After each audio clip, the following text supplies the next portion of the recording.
Tanang barangay sa Mainland sa dakbayan sa Lapu-Lapu paapilon sa pagsugat sa imahen ni Senyor Santo Niño atol sa Traslacion. Ilabi na gayong paapilon ang mga barangay peacekeeping force aron makaabag sa kapulisan. Ani ang report.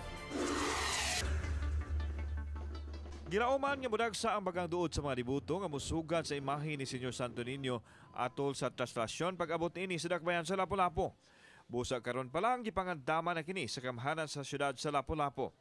Ipagkatap ang kapulisan gikan sa tiilan sa unang tulay hangtod na sa simbahan ug sa Muelle Usmeña alang sa fluvial procession.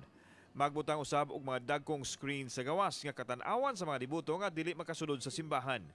Mimando ang mayor nga palihukon ang tanang mga barangay peacekeeping force aron makaabag sa kapulisan sa pagpahapsay sa kalihukan. Tanan barangay sa Mainland.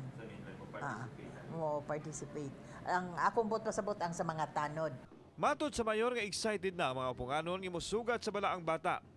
Busa awhag nini nga magdala usab og imahen sa Batang Hesus ang mga tawo nga mosugat sa Traslacion. Dadayon yung imahe nga Senyor Santo Niño. Kauban si Edward Tubilan, ako si Alan Domingo, Balitang Bisdak.